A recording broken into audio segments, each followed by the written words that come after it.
Afternoon everybody. So today we're talking putting. How can you become a better putter without changing your technique? But there's actually a very simple way of doing that, guys. Now, if you come a little bit closer, you're going to see what I'm doing here.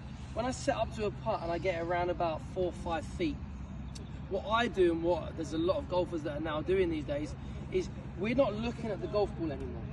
We're actually looking at either an intermediate point on the way to the hole where I want my ball to travel over, or a point up by the hole, maybe somewhere to the left or right, depending on the hole, as a point where, again, I want my ball to start.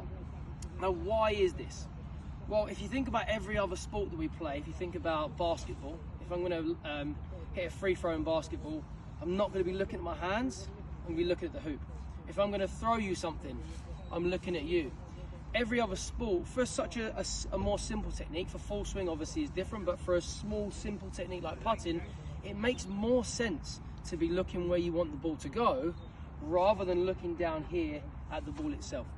What it also does is it shifts your focus from being internal, so what the body is doing, what the swing is doing, to more external, so where you want the ball to start, what is happening over here. It will also allow you to be a little bit more of your subconscious to take over, because when we get in here and we're so focused on where I'm aiming, am I correct? When I'm looking over here at the hole, my point, again, I'm focused more over there on that, makes my job a little bit easier. Now, I wouldn't suggest you do this if you are a beginner, okay? If you're a beginner, you probably need to be looking down at the ball so you can make sure you find the middle of the club face. If you're a more experienced golfer, again, I would only suggest doing it when you get fairly close, within 5 or 6 feet to the hole.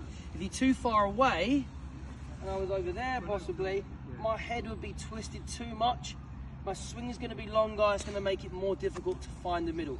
But if I get in this position, I'm about this far away from the hole, set myself up, I'm going to look at my target just there. I sit up looking at the golf ball, then I look at my target, and I hit it in the hole. Give it a go, guys. Look down, pick a spot, you'll hold more putts, definitely. See you soon.